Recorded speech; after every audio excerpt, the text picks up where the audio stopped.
Chapter 79. The Prairie.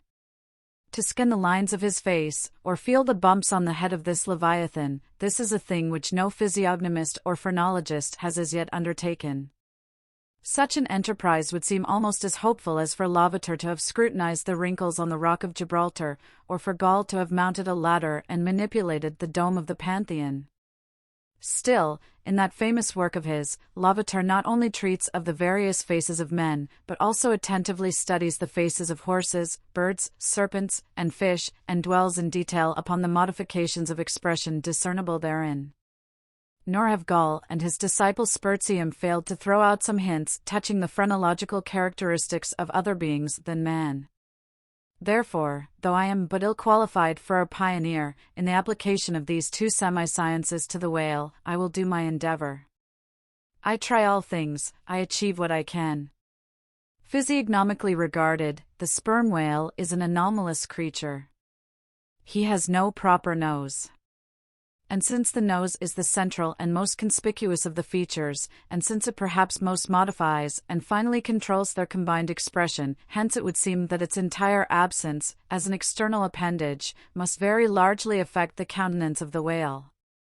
For as in landscape gardening, a spire, cupola, monument, or tower of some sort is deemed almost indispensable to the completion of the scene, so no face can be physiognomically in keeping without the elevated openwork belfry of the nose. Dash the nose from Phidias's marble Jove, and what a sorry remainder! Nevertheless, Leviathan is of so mighty a magnitude, all his proportions are so stately, that the same deficiency which in the sculptured Jove were hideous, in him is no blemish at all. Nay, it is an added grandeur. A nose to the whale would have been impertinent. As on your physiognomical voyage you sail round his vast head in your jolly boat, your noble conceptions of him are never insulted by the reflection that he has a nose to be pulled. A pestilent conceit, which so often will insist upon obtruding even when beholding the mightiest royal beetle on his throne. In some particulars, perhaps the most imposing physiognomical view to be had of the sperm whale is that of the full front of his head. This aspect is sublime.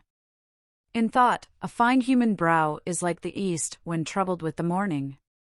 In the repose of the pasture, the curled brow of the bull has a touch of the grand in it. Pushing heavy cannon up mountain defiles, the elephant's brow is majestic. Human or animal, the mystical brow is as that great golden seal affixed by the German emperors to their decrees. It signifies, God, done this day by my hand. But in most creatures, nay in man himself, very often the brow is but a mere strip of alpine land lying along the snow line. Few are the foreheads which like Shakespeare's or Melanchthon's rise so high, and descend so low, that the eyes themselves seem clear, eternal, tideless mountain lakes, and all above them in the forehead's wrinkles, you seem to track the antlered thoughts descending there to drink, as the Highland hunters track the snow prints of the deer. But in the great sperm whale, this high and mighty godlike dignity inherent in the brow is so immensely amplified, that gazing on it, in that full front view, you feel the deity and the dread powers more forcibly than in beholding any other object in living nature. For you see no one point precisely, not one distinct feature is revealed, no nose, eyes, ears, or mouth, no face, he has none, proper, nothing but that one broad firmament of a forehead, pleated with riddles, dumbly lowering with the doom of boats, and ships, and men. Nor, in profile, does this wondrous brow diminish, though that way viewed its grandeur does not domineer upon you so.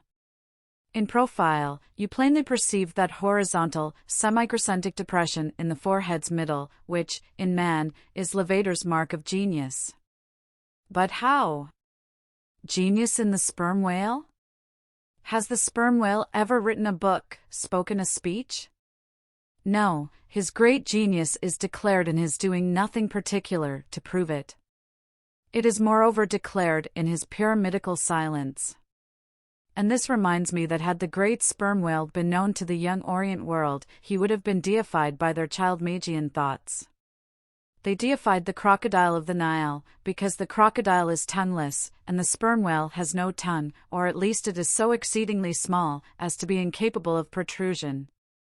If hereafter any highly cultured, poetical nation shall lure back to their birthright the merry May-Day gods of old, and livingly enthrone them again in the now egotistical sky, in the now unhaunted hill, then be sure, exalted to Jove's high seat, the great sperm whale shall lord it.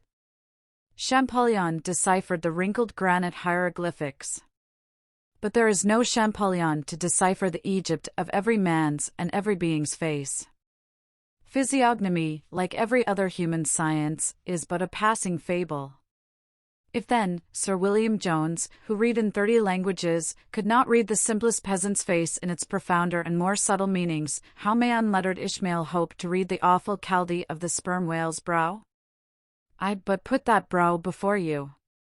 Read it if you can.